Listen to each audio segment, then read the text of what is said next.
played on the European LCS. Gambit Gaming destroy Giants Gaming's Nexus. GG, GG. I feel good to break that losing streak, and now we're looking forward to actually get a huge win.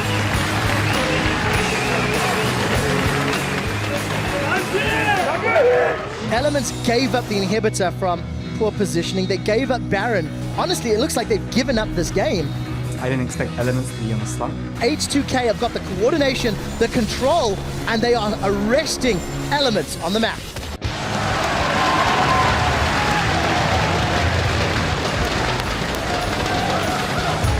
Woolen is just too slow, and just like that, a spear, a shot, an ace in the hole. Yeah!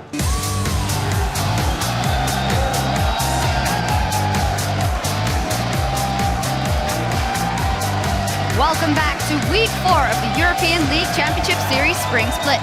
We're broadcasting to you live from Berlin, Germany. And just moments ago, everything got underway here. Fans are rolling in, about to look for their seats for the very first game.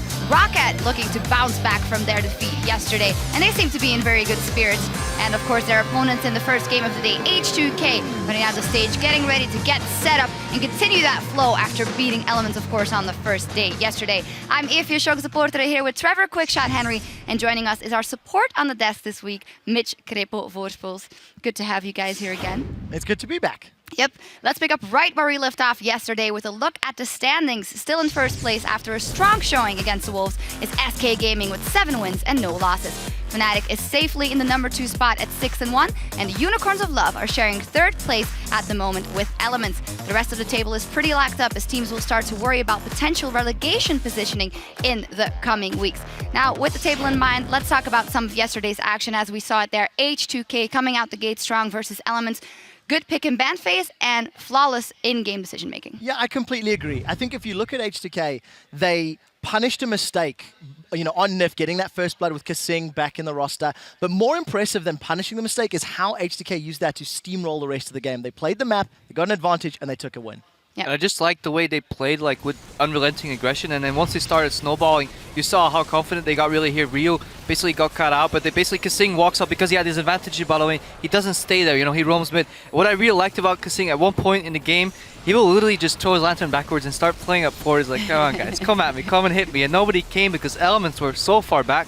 But at the same time, H2K, they never overreached. You saw that fight that was just on your screen. Back and forward every time, golden engage, walk back, Elements try to reach for something, H2K denies it, they jump back in, they get a kill, and slowly but surely they took that game and they just, grabbed hold of it. Yep, they drove it home, and because of that loss for Elements, Unicorns of Love later in the day was able to tie for 3rd place after they beat ROCCAT. And very impressive performance by the Unicorns of Love, and ROCCAT dropping the ball, maybe even starting in picks and bans. Yeah, I really think so. The team composition that Unicorns put together was really strong. Krepo, you were talking about this yesterday and earlier today, but I'm more surprised about how dominant Unicorns were in this matchup. There's so much expectation on ROCCAT that they're simply not living up to. And Unicorns of Love, everyone's like, they've got unique picks, they've got these oddball champions. They're not using them. They're using standard meta picks, and they are winning off the back of really strong performances and really strong decision-making in game. I'd almost argue that the draft was somewhat okay, but they should have just lane swapped. I don't know why they chose for those lane. Mao kind of lane swap is great. Your Kog'Maw Thresh lane is going to suffer if you play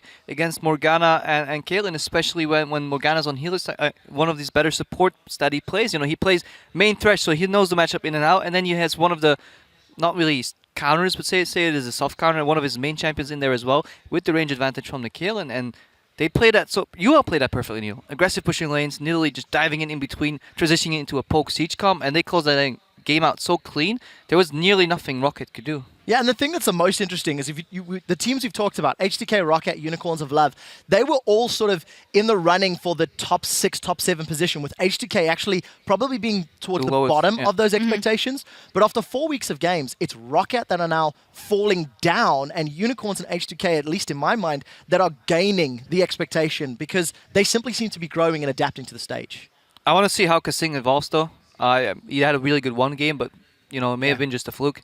well, or a good Fluke, the anti-Fluke really. So I want to see how he does better in the next coming games. But I have faith. He seems to be a good support player. We will see. And above all is SK still reigning solo at the top of the table with their fantastic win streak. 7-0 now. If they win today, that means they even out Alliance's winning streak of last year. And if they win versus Fnatic next week, Thursday, in that match, then they are on par with Fnatic's winning streak of the spring split of 2013 with 9 wins. And for them, yesterday we saw again, it was Fox this time who got to step up and carry the game. Yeah, the thing that was great about that particular performance is Forgiven for the first time has been controlled. I think that's the term I'm going to use because he struggled in lane up against Freeze and that Kalista. But more importantly is, as a unit, SK have got multiple carries. We know Freddy can carry, we know Sven can carry, we know Forgiven can carry, and Fox, you can see him, he's just melted people yesterday. He really, really stepped up and shone without the assistance of his team.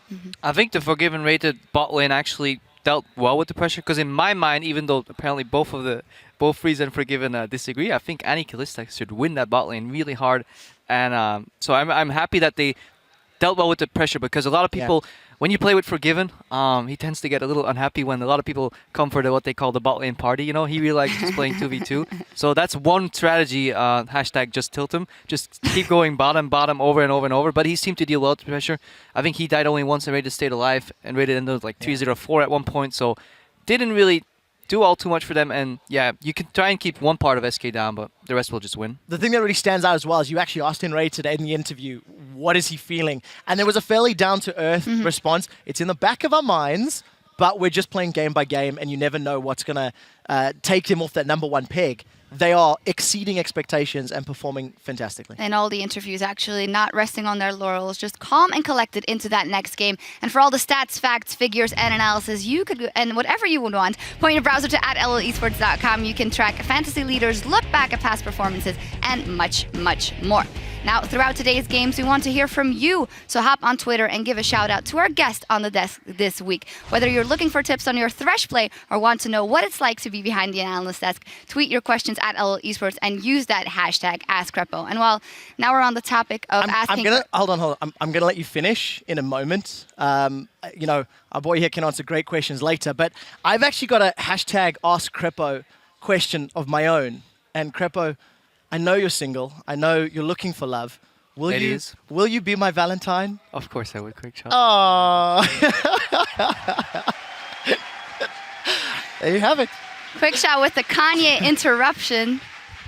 Hi. Kanye did it better. All right, let's get on with the show, boys. We'll check back in with you guys at home later in the show and answer some of your tweets on air. Now, let's get down to business, real business, and look at today's first games. The first up is H2K versus ROCCAT. Then SK will take on Giants, and we'll end the week with MYM facing the Unicorns of Love. What games are you particularly looking forward to? Elements looking to bounce back versus Gambit could be a saucy one. My eyes are on Elements and ROCCAT. I think I want to see how they handle their losses from yesterday, and if we can see some growth in the decision-making and in-game play. Yeah, I'm going to have to agree with Chucks here. Like, the Elements Gambit matchup, I think both teams disappointed yesterday. So I want to see who comes out on top and how. I think it doesn't matter who wins or loses. I think the manner in which they do it is more important for the rest of the season. All right, to dive into our first matchup, H2K versus ROCCAT. We're going to see how this one is. H2K, of course, flying high after that victory yesterday, but can they keep it going? Because ROCCAT has something to prove. Yeah, and they've also got the Alliance curse from last summer split. Win everything one week, lose everything the next week, and back and forth. With their win yesterday against Elements, and seeing how shaky ROCCAT looked, they might be able to pick up another 2-0 week. Let's start by taking a look at the lineup for H2K. Odowamne, Lulex, Ryu, Yarnan, Kissing, and their coach Pralia said a victory over Elements yesterday. The debut for Kissing, we already touched on it a little bit. What exactly did he bring? He was very nervous, and he said it was so nerve-wracking to be back on this stage, but if that's how you perform under nerves, that's pretty good.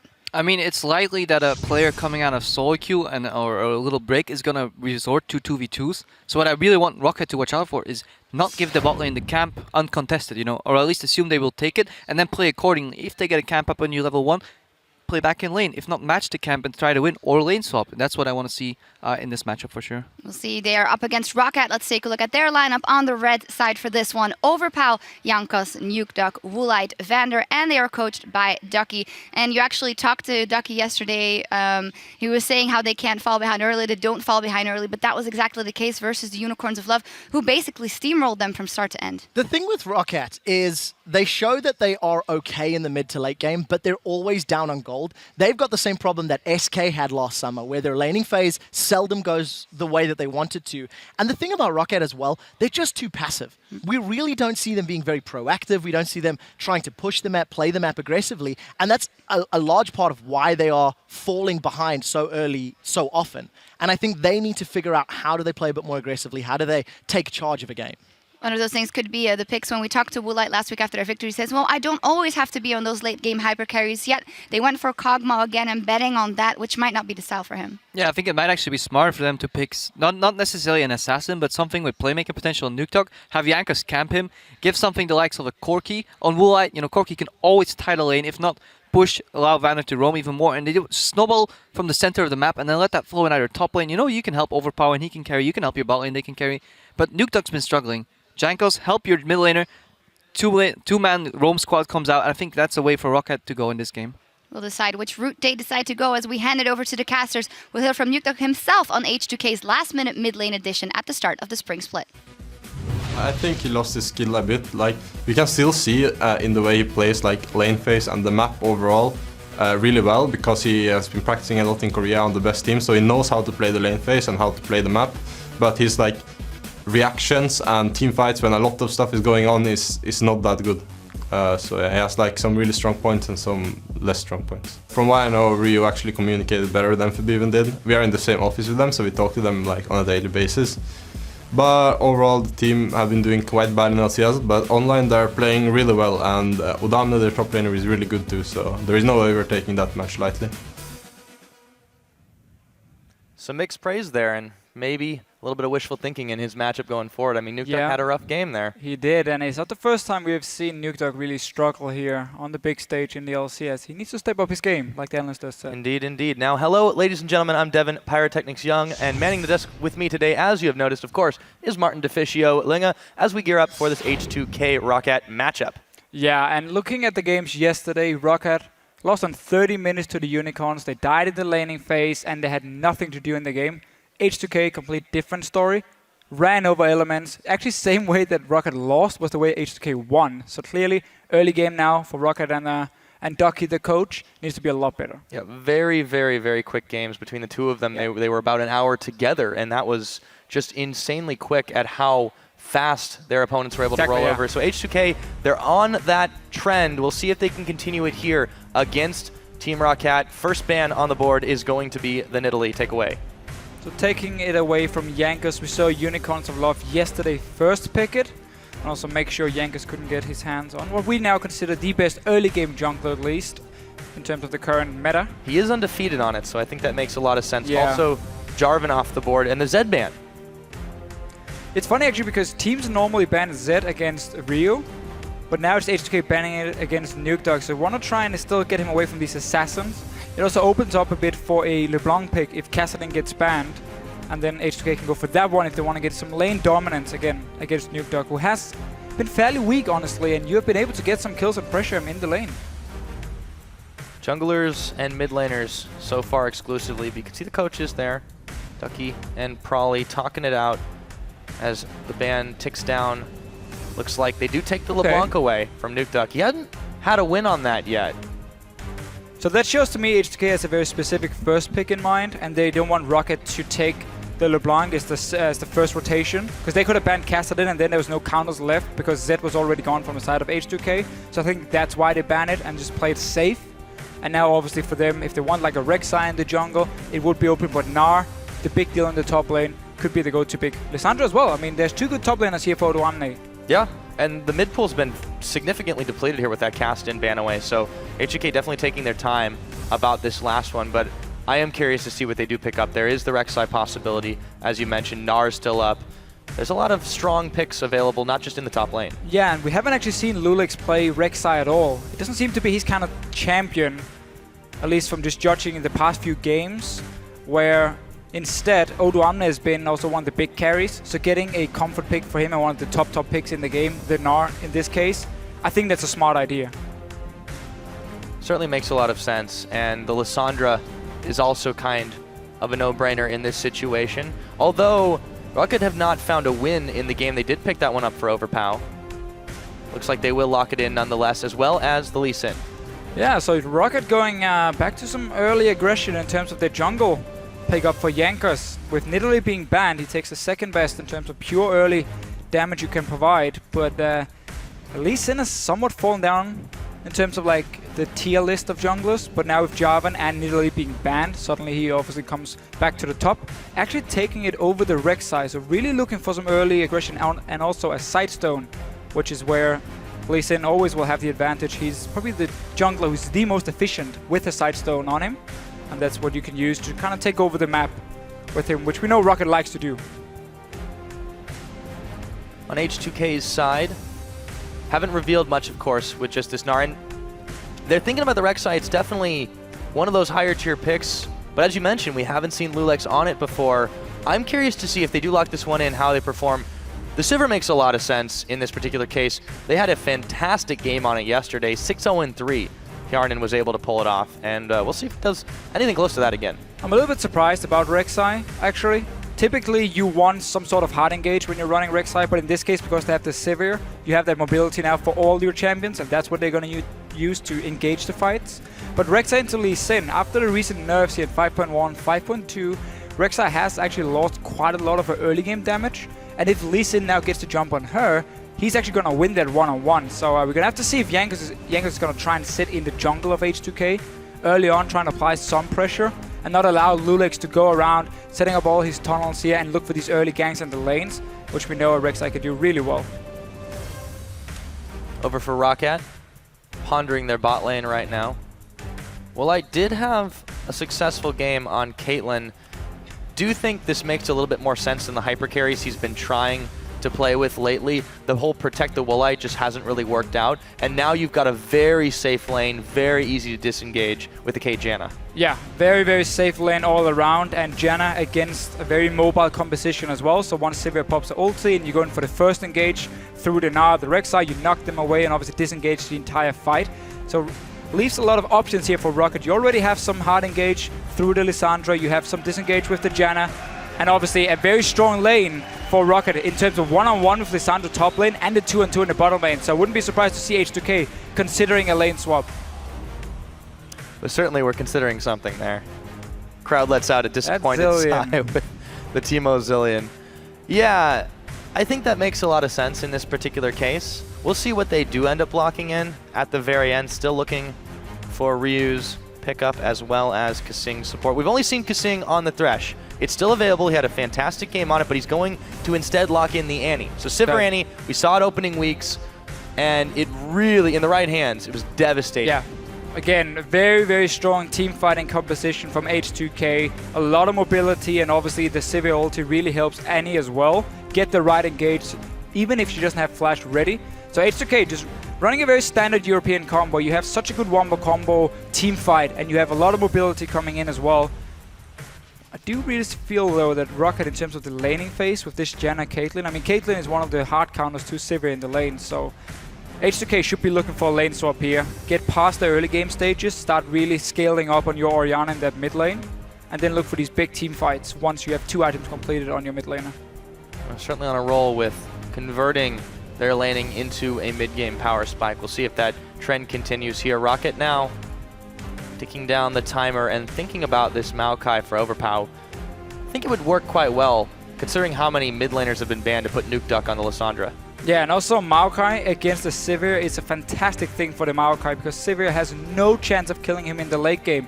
Orianna as well, she's not a tank killer, so he's going to be able to dive onto the back line here and stay alive for such a long time, just locking down 2 carries at once. I really, really like the composition from ROCCAT. I feel like they have answers to nearly everything H2K can do through the Janna, obviously. You have the engage with the Lissandra and the Maokai as well, and you have strong lanes all around, except now, obviously, the one-on-one Gnar can do really well against the Maokai, so it's going to be about the dual lane if H2K wants to swap it or not. Right, that's the big question. And on ROCCAT's side, the big question mark for them is, can they execute it? Because, again, we've given them all this praise. Teams have been giving them these massive props for being able to come up huge in scrims and just perform incredibly well.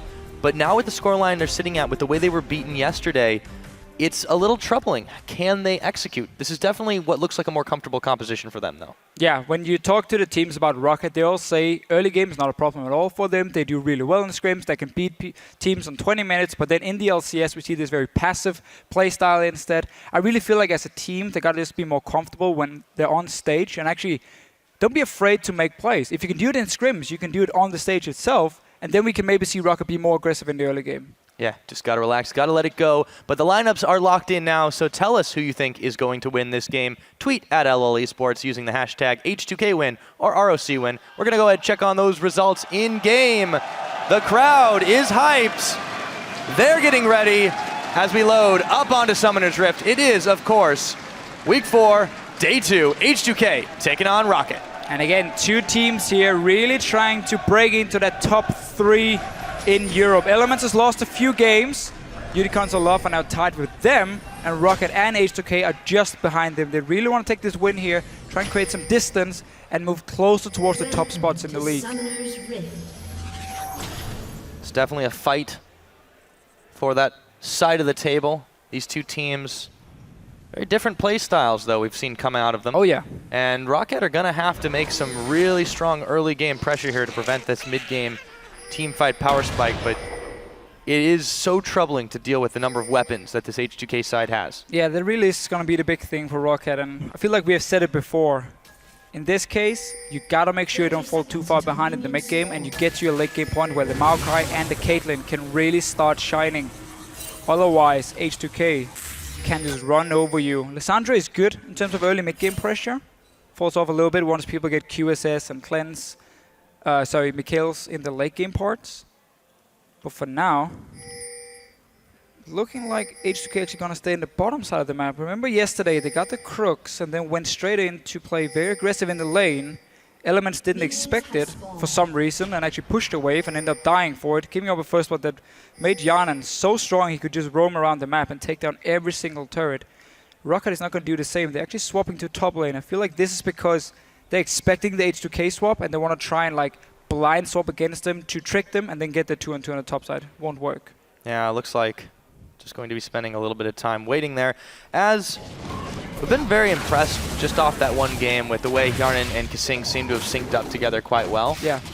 And a lot of it was down to Element's misplays, but all the same, still, when you come in just out of the blue situation like that, just trying to fit into a team, it worked incredibly well for them. They're going to do the Krugs again now. There is not going to be anybody to greet them in the bottom lane, as we see the lane swap completed with the double jungling.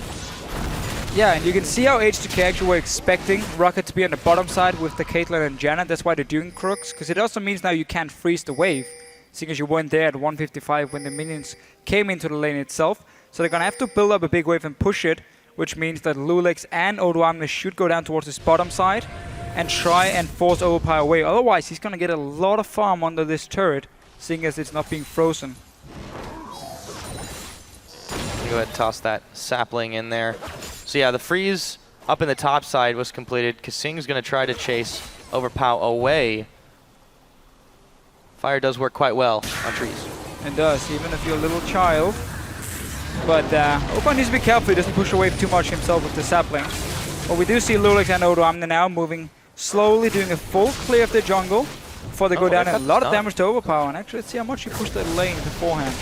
It is still gonna go towards him, just one extra minion for H2K, so not exactly enough at this point to really make a massive freeze. Kasing is getting bloodthirsty to start this one off. Now, Lulex and Odoamne, they're moving in position, and we're gonna see Jankos and Overpower here. Already they know where they're at. Tempest. Yep, popping the ward down. That was what's needed. Overpower and Jankos smelled something's up, but they're gonna have a rough time for a little bit. Yeah, and right now, because ROCCAT has two guys in the bottom lane and H2K did a full jungle clear, so Overpower is getting very close to level 3 and you can't really go and dive him anymore. It actually means Overpower is going to get a lot of farm in this lane swap, while Odoamne had been forced to double jungle with Lulex, so he's actually going to fall slightly behind, especially because the wave is being frozen and Vander is still sitting in this top lane, just waiting for him to return. Notice what Jankos did as well. Recall as soon as he realized the dive wasn't going to happen, because now Overpower is actually high enough level to stay alive. He goes straight towards the top side of the map, and he's ready now to go over and zone out Odoamne if he shows up alone in this top lane. Speaking of Odoamne, There he is. going to be making his rounds up there. Vander hanging out in the brush as well. Jenkins should go straight there after the crooks. Looks like that's what he's on his way to do. He's on his way. Yeah, but it's definitely going to be tough if they decide they want to try to pull off the dive just because of the Mega Gnar possibilities. Not being able to build up any rage anyways, though, just because can't get much damage. No, and also Lulix is on his way, so ROCCAT want to play it a bit more safe, warding up the river first. Jenkins is still moving in. Now they're going to spot Lulix and realize they can actually dive them, and therefore a lot of farm being picked up. Though. Lulix actually able to pack away decently well at Lulix's health bar. He's going to be backing off. So once again, Odoamne is a little bit isolated, but Jankos isn't thinking about that. He's got crab on the mind. We saw him go to the lane, and he was ready, had it just been Odoamne on his own, to actually go in and force him away. But as soon as Lulix showed himself, it actually turned into a very passive and defensive lane swap, where you've been defending your own top laner, and therefore preventing the dives, and nobody's really punished each other too much. Both top laners have been able to get in the lanes and catch quite a lot of CS. Should be a small lead, though, for Overpower in terms of experience. I think this passive early game is definitely going to be what ROCCAT likes. It's their comfort zone. If they can do it, they tend to. And they do have pretty decent scaling into the later edges of the game outside of Jankos. Yeah, the problem is, however, when you do a passive lane swap and you have Caitlyn, you're going to get to a mid-game point where you were never able to use your lane bully, which is one of your strongest points, because again, you're sitting there and it takes a long time to take down the turret.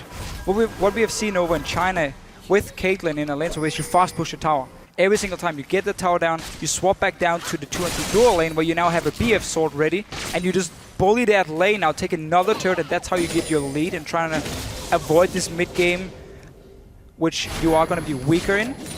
And in this case, ROCCAT build up a very, very slow wave, so they won't take a fast tower, but they will be able to get this one. There's plenty of gold as well for Woolite to get a BF sword, because 55 minions if you don't miss a single one, and you can actually go back and get a BF sword. So he's going to be more than fine in that case.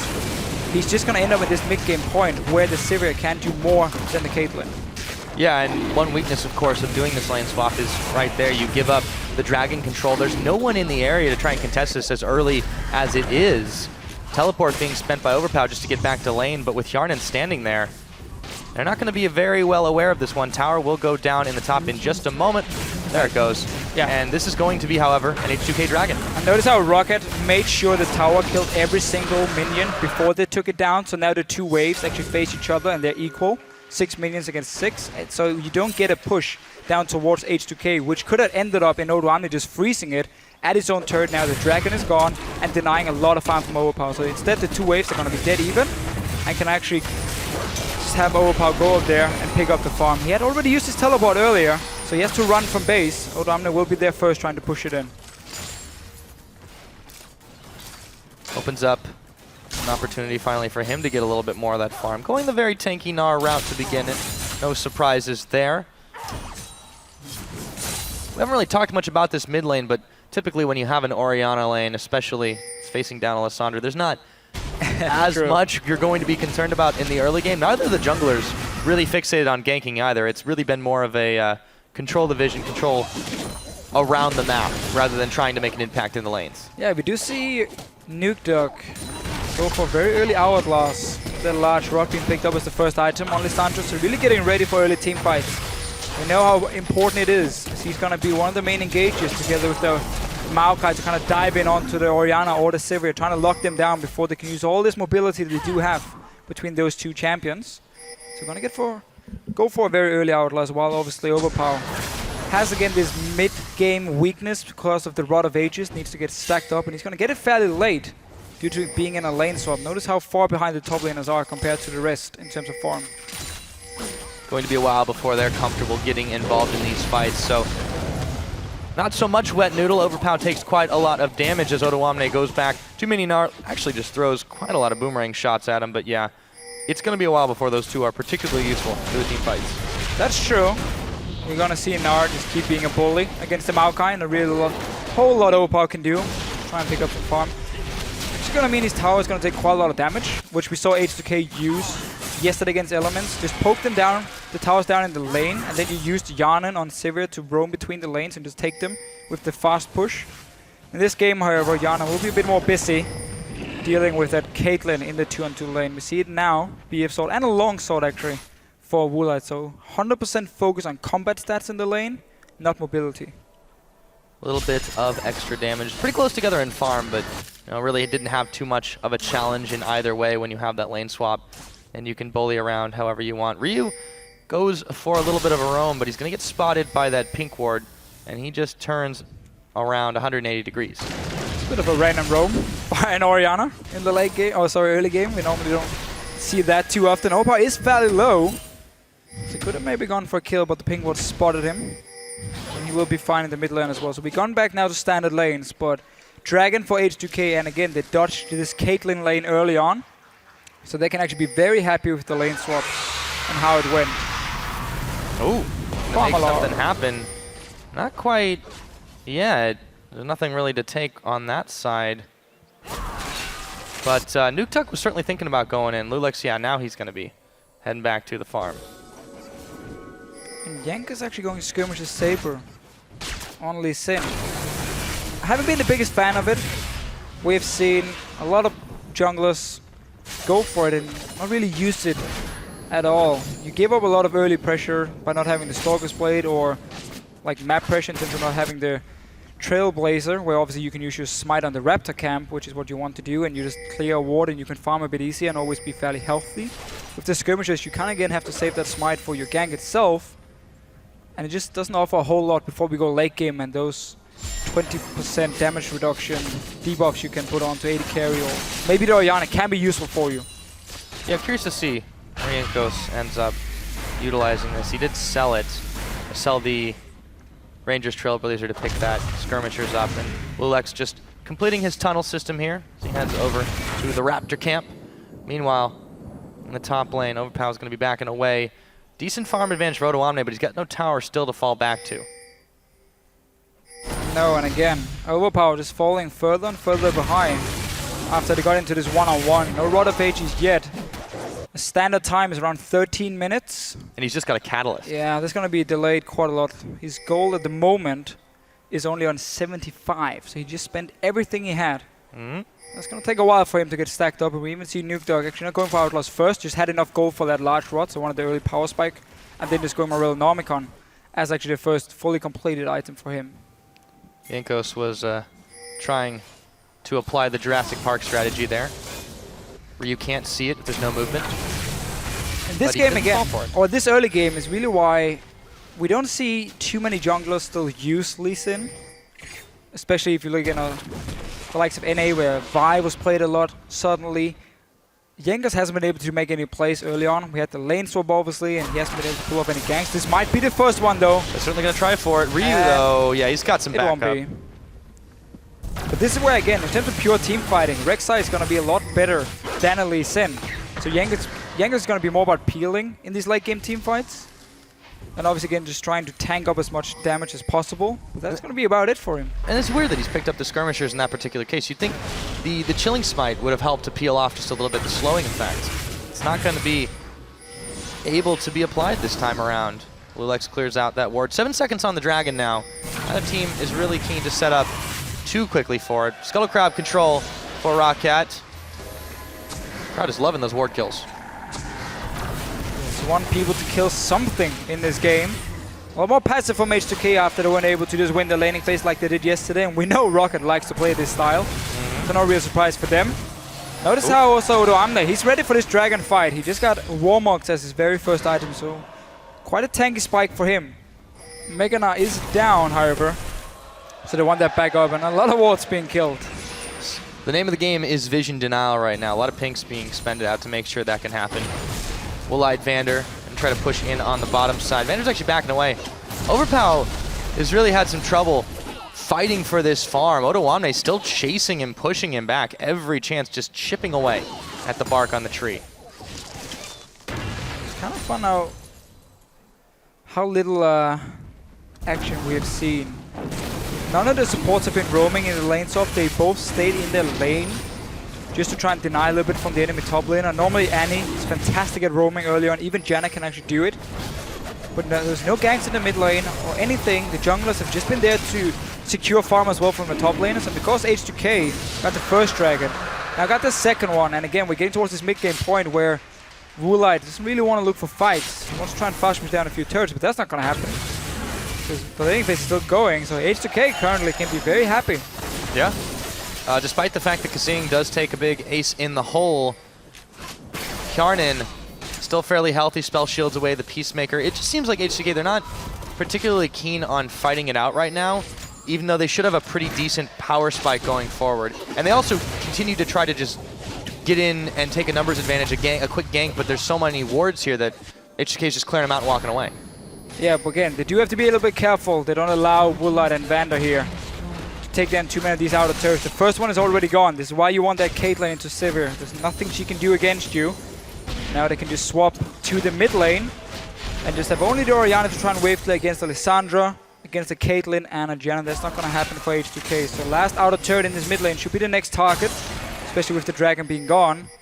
And also Average Blade picked off here by Woolite. The thing towards Static Shift. They want to go for the first gank now towards Nuke Duck. Well, you know the Rek'Sai scream. That's happening. Here too. Oh, he's going to wander a little bit too close, and there goes the Tibbers, the Shockwave, and the first blood. It goes to Ryu. Well done. Well done here. Just sitting and waiting. They actually placed the ward after the Tibbers went down, but they saw Jankos move over there, and then simply destroyed him. Nice little roam by Kasing. The first time we see him really move out of his lane. Yeah, waits for the perfect moment to strike and drops the bear. They combo a couple of ults, but it was definitely well worth the first blood. And now Kasing hanging out in the mid lane with Ryu, waiting for the mini wave to arrive to push it in. And we see already Woolite in this mid lane. Ooh! It's going to be the next turret for him. It's quite the distance there. Ryu double buffed. Already got Athene's completed for him, and Odoamne actually took the top lane turret, so tower starting to fall, should open up the map a bit, and for potential fights. Yeah, they seem to be a bit energized by this one, but maybe they've overstepped their bounds, or maybe Overpow is the one getting pushed in. Still not quite tanky enough, and they're keying off on him despite the Vander ult. Now they're going to turn attention to the Janna. Lulex, they have the damage, and they manage to pick up a support 2-0 on the kill score. And H2K have started to flex their muscles. I'm really not sure why ROCCAT are looking for a fight there onto Odoamne. He's very tanky already. Nuke that was in the bottom lane as well. Not going in on that claw. Poking away, but this turret now is going to take a hell of a beating. May not last too long. Woolite has just got to get the hell out of dodge. He's not going to even try to defend it. Picks off. Now they're waiting in the brush here, ROCCAT, to maybe try. No, they're not going to go for it. I feel like they've been a little cowed by this aggression that H2K has started to demonstrate. And look at all the gold here for H2K after getting top lane tower, mid lane tower, 2 kills as well. Everyone above 1,000 gold in the bank. Back to spend it, and now again, keep pressuring your advantage. Bottom lane turret is the last outer one. That could be your next goal, or you can just ignore that and start pushing straight up towards the mid lane, take control of the jungle of ROCCAT, the top side. Dragons have gone to you already, and it's not going to spawn for a few minutes. Get in that jungle here again, force ROCCAT to lose a lot of farm. And if they want to fight you, you're happy to simply say, let's go. Let's go indeed. And Vander that ward. Goes on. Bit of a scouting mission, finds his ward. 30 gold for his trouble. They're going to grab a crab as well. But while Lulex has been instrumental in the few moves we've had around this map, Jankos, he really hasn't. He's tried to get involved and he's tried to set up ganks, but has he? H2K, he's tried, not successfully. Okay, true, you're right. You are right. He just seems to be wandering at this point a little aimlessly. They're not really going for objectives. ROCCAT is just sort of playing this out. I don't want to say passive because that doesn't seem to do it justice. No, again, one of the reasons I guess he's picking this is just for that side step. Oh! Yanen here. Yep, spell shield is burned on the hunt. Nuke Duck flashing Tomb! And he claws his way out. 1, 2, 3. Nice little pick by Nuke Duck. We see all the wards on the bottom side here by ROCCAT. And Nuke Duck was unspotted. Picks up the first kill for them. And actually Righteous Glory for Overpower. So no Rod of Ages here. He wants that extra mobility when he's engaging onto H2K's side. And the very mobile composition they do have. It will make him slightly weaker. A bit squishy. He doesn't have the same damage he would with the Rod of Ages. But he's then sacrificing himself for the team and the chance to actually engage in. You're going to have to see if he can stay alive. Again, it's going to make him fairly squishy in terms of these mid-game fights. Yeah, I think they're turning Jankos into the tank in this particular situation. Makes a lot of sense anyways, at least in fairly common build as Jankos tag teams. That he does not connect on the Sonic Wave, however, and Odoamne is actually able to just push them both back for a moment as he goes Mega Gnar and walks away for free. And obviously Overpower still, I mean, shouldn't be kidding ourselves. It's going to be extremely tanky. I mean, 500 HP and that Righteous Glory. So we're just nitpicking here. Typically we do see still Rod of Ages, especially when you're like diving onto 2 carries who can't really kill a tank. You just want to invest as many resources as possible onto your Maokai. He gets really tanky 2 items very early, and he can just stay in these fights forever. He's on to Odoamne here. Yep, and he has found some Jankos damage. coming as well. Is ready for the tag team once again, but Overpower's actually backed away. There we go. Flash Odoamne, though. He might be backed into a bit of a corner here. They've got the damage. Overpower just keeps on moving and moving back with the Mega Gnar timing. Odoamne, can he get away? Dodging the Q again. Again, remember, this Righteous Glory here is making you weaker in these small fights. You have no AP at all, so no damage coming from Overpower. Ends up dying. And this is horrible 1v2. timing. And at the same time here, rest of H2K said fine. Jankos on the top side. We're just going to take this bottom lane turret, the last auto turret left in the game. We will take that for free. Simple for them. You get kills, you get towers, you get dragon. I mean, just notice again here, Overpower onto Odoamne. He has barely any damage to him. There's a Hex String already. And the Warmog's the first item from Odoamne. And Jankos joining in. Really not had a good day on this Lee Sin. Just notice, Mega Gnar gets popped. Hex String, shield, everything. And there's the extra HP and the kill. That's all Smack. he needed. And yeah, Jankos look brutal, not man. been able to Into connect the on wall. the fuse. It's just so frustrating in that situation. Now another dragon picked up by H2K after all of that as well. Everything's going right for them at this point. Yeah, finally, once we hit the mid-game point, really start to pick up the pace. Get kills. We saw Kasing roaming. All the outer turrets are gone for ROCCAT side. And there's really no reason to stop from H2K. Just keep looking for these fights. You have a lot of engage options because of the Sivir with the Annie lined up. Odoamne looking for another fight against Overpower. Ooh, Gnar backwards, and he goes Mini Gnar actually. Even though the Vengeful Maelstrom is on, he's really making Overpower regretting really trying to take the one-on-one here. It's a very slow fight. Flash slow. He's not going to be enough though. Twisted advance back on in, but Odoamne should have enough damage to polish him off. And Odoamne here again, really just looking for every single one-on-one fight. Overpower can't do anything but try and run away. And Nukdog now setting up for pick, but this is one of the big things about Rek'Sai. You can run around the enemy jungle, and you see it again, the Timbers here, the small circles under ROCCAT. So despite not having a ward on them, he knows they're trying to set up for a pick, and he just backs away and stays alive. Now they are 5 members in this bottom side, starting to push through the tower pretty quickly. There's not a lot of reaction. The Janna shield is hardly going to be enough. The tornado does come out, but the turret is just about done, and that is going to be it. They drop the Timbers on Nukeduck, and he's gone before Vander can even heal him, who has to flash himself. Chilling Smite, they're chasing Woolite away, and he can't even get back to the base gate. There we go. Jankos is going to get the safeguard. Lulex pushed back, but now they're onto the inhibitor turret. The switch has been flipped, and H2K have gone up to 11. They find Overpower, a little bit more damage there, and they're able to take him down. ROCCAT are just getting so shut down. Inhibitor 1. It looked like it wasn't going to be a 23-minute one, but it is, Deficio. It is indeed. H2K looking very good. And just to correct myself from before, it's of course not the Tempest, it's the Tremor from the Rek'Sai. Tremors indeed. Tremors indeed. So let's see the fight again. It's on to Nukeduck. He actually used the claw, so he has no escape tools now except for maybe flashing away. But that's a nice engage by Kasing. Just a new guy on the team. Flashing in, making the plays, not staying back, not playing passive. It was the same yesterday against Elements. Kasing has really done a good job in his first few games for H2K, and obviously just pushing in. Ryu as well, feeling very confident with his Hourglass, and no damage at all for H2K at this point. So Caitlyn is weak, Maokai is weak, inhibitor gone. That's really all you can say for that one. H2K have really been turning up the heat, although ROCCAT is trying to find an answer in this mid lane. They've got a minion wave at their back, but Ryu and Kasing are both here. And now the Rek'Sai Scream makes you wonder if you've cleared all the tunnels out of your jungle. Never fear, you have, but Lulex is still in hot pursuit of the crab, though. Got seafood on his mind. Gotta get that. 80 gold. Actually 84 gold for him this time around. And notice again about how Odoamne and Lulex With all this gold they've been able to pick up, especially Odoamne with these one-on-one kills and even 1 versus 2 kills, he's so tanky. Even going for more than Mortis. He's feeling that confident. There's not enough damage on Rocket side to take him down.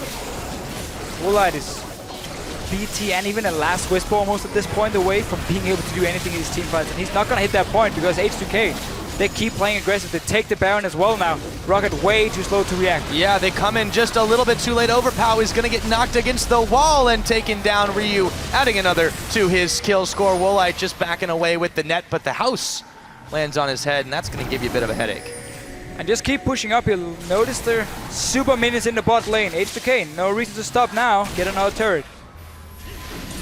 Not anything ROCCAT has been able to do to hold this team back. The turret starts to fall pretty low. Nuke Duck does not take the glacial path in. Seems like a suicide mission is this point. They grab another. The super minions now pushing on the Nexus turret. ROCCAT are not responding to this. They're still trying to man the front while they're being flanked by the minions. Yeah, and again, H2K just taking every single outer turret. They know Rocket can't do anything to defend it. There's only 3 guys here now. That's not going to help you. Kissing looking for another engage. Yeah, if they can get it. The super minions, or the Baron minions, I should say, are really knocking down the front here. Jankos does manage to scare the rest of H2K off, but it seems to just be a temporary reprieve. With another dragon coming up in 45 seconds, there's still super minions on this bottom side. They're dragging ROCCAT everywhere. They are back to base. Shop, go straight to the dragon, get the 4th one of the game, even very early because of that lane swap where they got the first dragon. This is gonna be such a hard game for Rocket to win now. Yeah, the again, climb back thank you, Captain Obvious, but it's gonna be difficult. I know it's gonna be. It's nearly impossible at this point because you gotta hold off till now 40 minutes at least, and you have that potential 5th dragon coming before that. You have obviously H2K not just sitting back and waiting. I like what Rocket is actually doing now, trying to look for a pick, trying to surprise someone in the bush where you don't expect it. Lulix is going to face check it. Yeah, he's actually going to go down in just a moment. There he goes. They spend quite a lot on him. ROCCAT does manage to come up with that play and jungler off the table with the live dragon. And notice how Rocket didn't actually move while they were standing in the bush, so the tremor from Lulix didn't manage to spot them, because obviously you have to move around before you can see it. So just stood there, waited, and actually got a dragon for it. That was the best play possible for Rocket right here.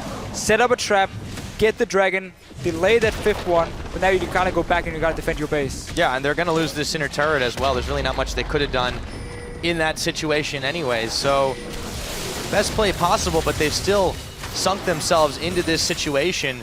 This inhibitor turret's starting to get chunked down pretty low too. Yanko's overpowered. They can't really frontline this team at all. Actually, the tower, it's just barely going to go. The shockwave didn't go anywhere, Ryu. The Tibbers is down though. Kasing is as well. They find overpower as Vander spends the Monsoon Flash as well away from the rest of the team. But this inhibitor is going to be forfeit. There was only 4 players from H2K here. Of course, no ulti for Nuke Duck in that fight here. And while the shockwave missed, it just shows how far ahead H2K are. You can miss your shockwave, you're going to be 4 guys, and yet you win the fight and you destroy the enemy base. They're so far ahead, they don't need to rely on this Wombo combo that they've got, and that's still in the back pocket, even in the worst of situations. Last inhibitor taken down. ROCCAT are scrambling inside their base. Actually, the other one just comes back up, but they don't really need it anyways. Woolite, he's going to be smited down. Lulix kicked away. Nexus Tower 1 is going to fall. Here comes Jankos to try and save the day, but I don't think he's going to make the super play. Inhibitor already, they're working it down again, and that is another 3 taken off the board. Overpow trying to be the hero himself. He's going to twist it advance. Lulix has to flash away from this one. Ryu, Odoamne all very low. Woolite is going to pick up Yarn, and maybe they can find a turnaround here, but their base is in shambles. They need the shutdown. They need to keep finding kills, but it's still only a 2-for-1. Only a 2-for-1. Might not be over yet. Notice Kasing on the minimap. Being pinged away now, playing this mobility Annie. You see distortion boots, and obviously a distortion enchant, and obviously talisman being picked up for him. So really just putting so much focus on buffing up every single guy in the team to speed them up and keep looking for fights and catching out ROCCAT. H2K have had their momentum somewhat arrested here, but only after they've been able to take all those inhibitors. You know, for a moment, Deficio, it looked like we could be in for a pretty long game. But the way that H2K are playing this one, they're eyeballing what they were able to do yesterday at 30 or so minute. Yeah, H2K were really just waiting for their mid game. Get 1 item completed on every single character and then simply start roaming with Kasing, take down these turrets here, and ROCCAT were not ready at all. They got caught out. They took a teamfight as well in the jungle. That cost them another tower in the mid lane. And suddenly H2K were just so far ahead. And we talked about how they have so much mobility and such a strong mid game through just like the Gnar, the Rek'Sai, and the Sivir together. And they really used it well to push down ROCCAT. And this is exactly what happened yesterday for ROCCAT against Unicorns of Love. They fall behind and they simply have no response once we get to the mid-game points. I'm glad you mentioned the mobility because it's really been hurting ROCCAT. And this time around, in the last couple games in general, I think we've definitely seen some evolution from this squad. Odoamne has been really well together with the team, and now Nukeduck is trying to make the play on him. He's going to go down, and they're still going to find Kasing.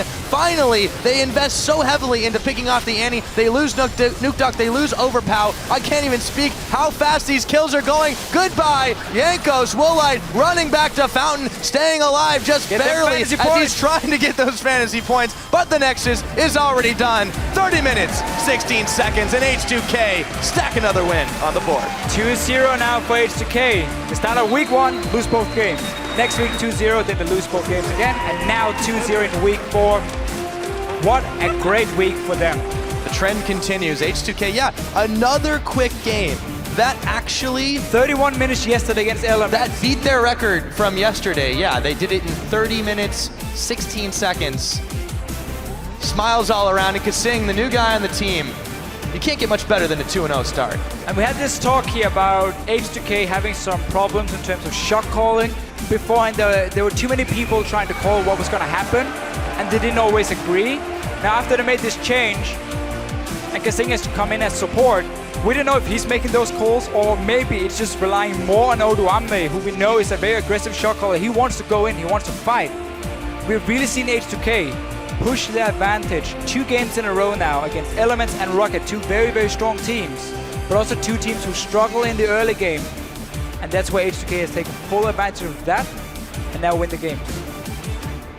Indeed they have. Now, it seemed like in their losses it was always trouble trying to close this out, but this time not so much an issue. You see Coach Prawley in the background, and he knows his team deserves some congratulations in that situation. They weren't without the flaws, but for ROCCAT, going 0-2 now on the week, after being so vaunted, after being so talked up, it's got to be rough, and we saw it yesterday in the post-game. Look at that, man. Yeah, Probably H2K so happy, happy. though. So happy with his They players. well earned it. That was a great Of course, game from them. smiles all around. Pick and ban phase was good again from H2K. It's not like ROCCAT had a bad pick and ban phase. They actually had a very strong composition. But first of all, the lane swap happened. I'm 99% sure that ROCCAT were planning on getting a 2-2 on the top side. So they were expecting H2K to swap up there, and they wanted to like bait them into it and then find them up there in the 2-2. That didn't work out for them, and then they actually froze the lane.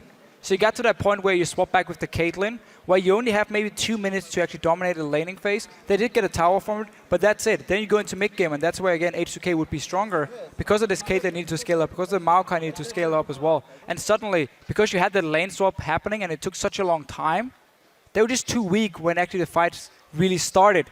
And that's where we saw the roams. We saw, obviously, the very, very aggressive, I wouldn't call it tower dives, but at least trying to find some picks around these turrets here so they could kill them and then go straight for a tower after from ROCCAT. And suddenly you have such a massive goal lead. You had all the dragons as well for H2K in the early game. Game completely snowballed out of control. Yeah, second time against Second time. ROCCAT too, and the second time for H2K. They really have managed to hit on this formula here in this situation. And for H2K, coming up with not just this win yesterday, of course, win over Elements. I mean, a fantastic, fantastic play for them.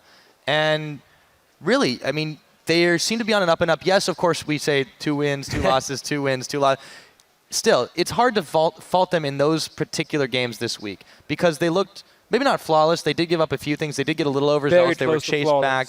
But yeah, about as close as we've seen so far. So yeah, really big props to them. And I feel like they've patched a lot of those holes, and they're definitely making a run for that top 3, top 4 slots currently in the European LCS. So what does ROCCAT really need to work on, though, other than just not executing on their plan? Because that just seems to be the big issue. Again, it's very simple for ROCCAT. Their early game is just, it's not good enough. That's just how it is. They're not playing it well enough. They're way too passive. Jankos used to be a jungler who would always look for ganks early on, and he would try and snowball his lanes if you look back to last year. This year, we barely see him do anything. He shows himself in the lane. He's, I don't really want to go for any ganks here. Then he backs away, goes back to his jungle. If you pick Lee Sin, you have to make something happen in the early game. Otherwise, there's no reason to pick him over so many of the other junglers we have available. So that's why I don't understand his picky and the way he decided to play the early game. But it goes for all of ROCCAT. It's way too passive. It looks like they're basically scared to do anything and just try and wait for the other team to make a move, and suddenly they fall behind due to it. Now, see if they can maybe improve going into the following weeks, maybe just step it up and fix those early game holes. We'll see what happens with that. But now, for now, we're going to go ahead and shine a light on H2K's second win this week, sending it over to Shox at the analyst desk. Thank you very much, Pyrotechnics. We're joined here by H2K's top laner, Odoamne, and their coach, Prali. Congratulations, guys. That is 2-0 on the board for this one. Prali, talk me through what the initial game plan was, because you guys started off slow, and then when you flipped the switch and just went all in. Well, I did tell them I think we had a comp advantage in terms of scaling and in terms of just a pure 5v5. So I kind of reassured them, like, you guys don't have to go too crazy to get an advantage early game. Just, you know, do your thing and, like, don't play passive, because that's going to be a bad thing. So kind of just do your thing and keep up aggression, but don't think you have to make plays to win the game. Although I saw that ROCCAT's lane swapped away from you guys. Did you guys expect that, or did you guys expect to go into the 2v2? We thought about it in Champions League that they might lane swap and give Maokai a camp and send him with the TP bots, because his laning 1v2 is pretty easy, especially when he gets a camps. But it didn't really bother us. Like, I just gave a leash to Lulex and then we just like transitioned into double jungling. Right. When you did end up in the lane versus Maokai, you were able to get the better of him even with the ganks coming in. Let's actually get a replay up on the screen from a moment where, honestly, I thought you were dead, but you got out of it. Talk us through it. Since I built tanky, I knew that it was quite easy for me to just cut it out. So I just waited to stack my passive and get my W procs off as much as possible. And I wasn't backing off a second. I was just running around waiting for my passive. And I knew that they would overextend for me to kill me when my passive was out, but it just came up in time. And then I just got my ulti off and then escaped. Yep, you did. Did you notice that Maokai in that one, or Overpower, had the Righteous Glory? He didn't finish his Route of Ages. Did that influence your decision, or were you just going to go in anyway? No, I would have went in anyway. I just noticed in the middle of the gang that he procced the Righteous Glory and started charging me, and I was like, oh, okay. I'm just going to go with it anyway. Probably, something I want to ask you actually, because the ROCCAT composition for me, it looks like they'll eventually like just run out of damage, and the only way they can win is just like taking a lot of towers down. Was that something you were worried about, or did you just like focus on wave clear, or like? Once the game started and I realized they 2v1'd, it became a concern that they would take turrets too quickly and we wouldn't be able to come back. But the bigger concern that I kind of stressed to the guys was we had an immobile mid and they had Lisa and Lissandra. Yeah. So in my mind, I'm like, all right, their game plan, if they just camp the hell out of mid, it's gonna, destroy us, because they took top turret, took bot turret, and if the mid ganks worked, I don't think we would really have our opening to come back in the game.